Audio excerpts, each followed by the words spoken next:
खरं तर मी काल याच्यावरती बोलले की लेखकाचं नाव हे गटारातील अर्क असलं पाहिजे होतं. छत्रपती शिवाजी महाराजांचा सुंदर असा महाराष्ट्र आणि त्याला त्या ठिकाणी मनोहर कहानिया लिहून कुठेतरी नासवण्याचा प्रयत्न कोण करतंय, पण ते यशस्वी होणार नाही. लिहायचंच होतं तर पत्राचाळीवरच्या त्या भाडेकरूंबद्दल ज्यांना फसवलं, ज्यांच्या जमिनी होत्या, ज्यांची घरं होती, ज्या महिलांनी आपली मंगळसूत्र गहाण टाकली, त्यांच्यावरती काय दिवस या नरक्यातल्या नाही गटारातल्या अर्काने आणले, त्याच्याबद्दल लिहिणं गरजेचं होतं. कसं त्या परिवाराला नागवलं गेलं, कशा पद्धतीने त्यांची फसवणूक केली गेली, त्याच्यासाठी 2 पानं मिळाली नाहीत का? मी तर असं ऐकलंय. आता हे पत्राचाळ तर माझ्या डोळ्यासमोरचं उदाहरण आहे. तिथल्या महिलांचा आकांत मी ऐकलाय. मीच काय, संपूर्ण महाराष्ट्राने ऐकलाय. परंतु मी असं ऐकलंय की नवनाथ जेलमध्ये सुद्धा त्यांचे जे आका आहेत उद्धव ठाकरे यांना ते शिव्या देत होते, असं मी ऐकलंय. तर त्याच्याबद्दल पण लिहिलंय का काही 2-4 पानं? नाही का? त्याच्यामुळे मला असं वाटतंय की अशा पद्धतीने महाराष्ट्राला गालबोट लागेल, महाराष्ट्राला नावं ठेवायचं काम या माणसाने कायम केलेलं आहे. त्यामुळे आमच्या लेखी मी तुम्हाला म्हटलं, लेखकाचं नाव तेवढं बदलायला हवं होतं. गटारातील अर्क हे नाव अगदी त्याला ॲप्रोप्रिएट असं आहे.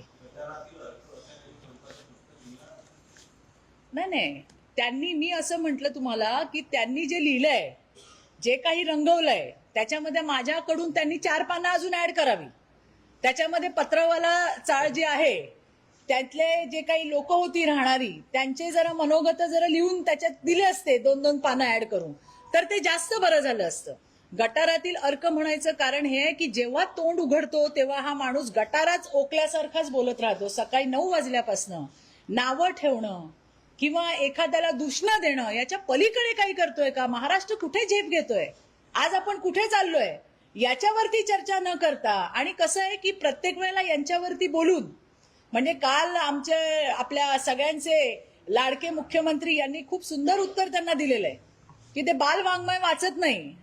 याच्यावरून तुमच्या लक्षात आलं असेल की यांची लायकी काय आहे. महाराष्ट्र एका ठिकाणी प्रगती करत असताना, अरे तुमच्या हातामध्ये 2.5 वर्ष सरकार तुम्ही लोकांनी नाही बसवलं, तुम्ही खेचून घेतलेलं सरकार होतं, आणि त्या 2.5 वर्षामध्ये तुम्ही फक्त स्थगितीची कामं केली, आणि आता तुम्ही बघताय की महाराष्ट्राची प्रगती किती होतीये, कशा पद्धतीने गुंतवणूक आपल्याकडे येतेय, इन्फ्रास्ट्रक्चरचे प्रोजेक्ट कसे चालले, शेतकऱ्यांसाठी काय चालले, आज प्रत्येक घटकासाठी त्या ठिकाणी काम केलं जातंय. मला तर खूप आनंद आहे की देवेंद्रजींच्या मंत्रिमंडळाने अतिशय चांगले असे निर्णय घेतलेत की जी भटकी मुलं आहेत त्यांच्यासाठी सुद्धा शेल्टर उभं करायचं काम केलंय, ज्याचा कधी कोणी विचारच केला नव्हता.